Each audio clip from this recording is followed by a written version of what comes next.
The temple of Artemis, یہ ایک یونانی مندر تھا جس کو دیوی آرٹیمس کی شناخت سے جانا جاتا تھا۔ اس مندر کو 600 قبل مسیح میں آثار قدیمہ کی بنیادوں پر دفن کیا گیا تھا۔ آج کی اس ویڈیو میں ہم حقیقت سے جڑی 8 ایسی چیزوں سے پردہ اٹھائیں گے جو آپ نے شاید پہلے نہیں سنی ہوں گی۔ اگر آپ بھی ہمارے اس چینل پر نئے ہیں تو اس کو سبسکرائب کر لیں تاکہ آپ کو بھی مستقبل میں ہم سے ایسی ویڈیوز ملتی رہیں۔ شکریہ۔ نمبر 8، قرون وسطی کا زمانہ 15ویں صدی کے آخر تک جاری رہا۔ ایک ظالم انسان سمجھا جاتا تھا۔ اس وقت اگر کوئی انسان غلطی سے چوری کر لیتا تو اس کو اس کی طرف سے 3 قسم کی سزا سنائی جاتی تھی۔ پہلی سزا، اس کی جائیداد ضبط کر لی جاتی تھی۔ دوسری سزا، اس کی جسم کا کوئی خاص حصہ کاٹ دیا جاتا۔ تیسری سزا، اس کو درخت سے باندھ کر زندہ جلا دیا جاتا۔ اس کے ظلم سے تنگ آ کر لوگوں نے نقل مکانی شروع کر دی اور اس کی آبادی میں تیزی سے کمی واقع ہوئی، اور اس طرح اس کی سلطنت بھی آہستہ آہستہ ختم ہو گئی۔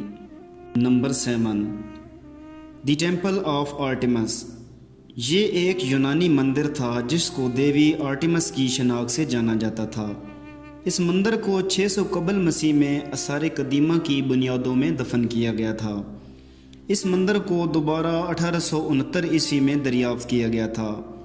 اس کی کھدائی 1874 عیسوی تک جاری رہی، جو کہ 6 سال بنتی ہے، اور اس کھدائی کے دوران ان کو اس مندر کی جگہ سے کافی مجسموں کے ٹکڑے ملے جو کہ آج بھی برٹش میوزیم میں موجود ہیں۔ Number 6، headless photography. ان تصویروں کو دیکھ کر شاید آپ کو لگ رہا ہوگا کہ یہ دور جدید کی فوٹوگرافی ہے، مگر ٹھہریے، ایسا بالکل نہیں ہے۔ یہ تصویریں 20ویں صدی کے آخر کی ہیں، جب برطانیہ میں بغیر سر کے تصویروں کا رواج تھا۔ یہ تصویریں 1855 عیسوی کے درمیان کی ہیں۔ ان تصویروں کو فوٹوگرافر آسکر گوسٹو ریجلینڈر نے پرنٹ کیا تھا۔ اس وقت کے لحاظ سے یہ تصویریں سچ میں قابل تعریف ہیں۔ آپ کو یہ تصویریں کیسی لگی ہیں؟ کامنٹ سیکشن میں اپنی رائے ضرور دیجیے گا۔ نمبر 5، ٹولنڈ مین۔ ٹولنڈ مین کو 1950 عیسوی میں ایک جزیرے سے مردہ پایا گیا تھا۔ مقامی لوگوں کا کہنا ہے کہ اس کی لاش کو جب ہم نے دیکھا تو ہم بہت زیادہ خوفزدہ ہو گئے۔ یہ بات ہے 405 قبل مسیح کی، جب ٹولنڈ مین کی عمر 40 سال تھی۔ اس کی لاش کو 1950 عیسوی میں دریافت کیا گیا۔ لوگوں کا کہنا تھا کہ اس کو رسی کے ساتھ پھانسی دی گئی تھی۔ جب اس کی لاش کو دیکھا گیا تو اس کے گلے میں ایک رسی بھی تھی۔ اس وقت کے لحاظ سے جانا جاتا تھا یہ ایک انسانی رسمی قربانی تھی، اور اس کی پیٹھ کو دلدل میں ممی بنا کے رکھا گیا تھا۔ اس کے سر پہ چھوٹے چھوٹے بال تھے اور اس کا سارا جسم پوری طرح سے کور تھا۔ Number 4، Peter کارپن۔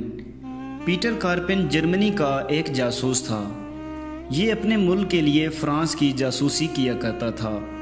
ایک دن بدقسمتی سے فرانسیسی انٹیلیجنس فوج نے اس کو پکڑ لیا اور اس کی خبر کسی کو بھی نہ ہونے دی۔ جرمنی والے جو پیسے پیٹر کارپن کو خرچے کے طور پر بھیجتے تھے، فرانسیسیوں نے ان پیسوں کو جمع کرنا شروع کر دیا۔ ایک دن پیٹر کارپن ان کی گرفت سے بھاگ نکلا، اور فرانسیسیوں نے اس کے جمع کیے ہوئے پیسے سے ایک گاڑی خرید لی۔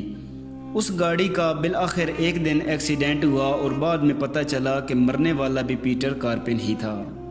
نمبر 3، دی لانگسٹ باکسنگ فائٹ۔ 6 اپریل 1893 کو تاریخ کی سب سے بڑی فائٹ مقرر ہوئی۔ یہ فائٹ 2 امریکن باکسر کے درمیان ہوئی تھی۔ اس فائٹ کا نقد انعام $2500 تھا۔ یہ فائٹ 7 گھنٹے 19 منٹ چلی تھی۔ اس فائٹ کے 110 راؤنڈ تھے اور ہر راؤنڈ 3 منٹ کا تھا۔ دونوں فائٹر اتنے تھک گئے تھے کہ آخری راؤنڈ میں وہ اپنے کارنر سے اٹھ بھی نہیں سکتے تھے۔ ریفری نے جب ان کی یہ حالت دیکھی تو میچ کو نو کنٹیسٹ قرار دے دیا۔ Number 2، Frank highs.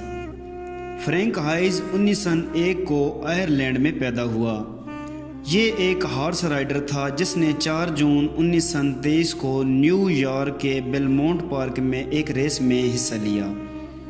اس ریس میں حصہ لینے کے بعد جب ریس شروع ہوئی تو بدقسمتی سے ریس کے درمیان ہی اس کو دل کا دورہ پڑا اور وہ مر گیا۔ لیکن حیرانگی کی بات یہ ہے کہ مرنے کے بعد بھی وہ گھوڑے سے نہیں گرا اور فنشنگ لائن کو کراس کر لیا۔ اس سے پہلے فرینک نے کوئی ریس نہیں جیتی تھی۔ نمبر 1 سپتمبر۔ جاپانی لوگ 1 ستمبر کے دن کو منحوس سمجھتے ہیں۔ ایسا کیوں؟ دراصل یہ بات ہے 1 ستمبر 1923 کی، جب جاپان میں ایک بڑا زلزلہ آیا تھا۔ جاپانی لوگ زلزلے کو آفت سمجھتے ہیں اور پوری دنیا میں سب سے زیادہ زلزلہ جاپان میں آتا ہے۔ پھر 1924 کی 1 ستمبر کو جاپان میں سونامی آئی جو کہ 40 فٹ اونچی تھی، اور اس سونامی میں مرنے والوں کی تعداد 1,40,000 سے بھی تجاوز کر چکی تھی، جس میں 44,000 وہ لوگ تھے جنہوں نے چند گھنٹے پہلے ٹوکیو کے دریا سمیڈا کے ساحل پر پناہ لی تھی۔ آج کی ویڈیو میں آپ کے لیے بس اتنا کچھ ہی تھا۔ اگر ویڈیو اچھی لگی ہے تو اس کو لائک کر دیں اور چینل کو سبسکرائب کر دیں۔ اگلی ویڈیو تک ہمیں دے دیں اجازت۔ اللہ حافظ۔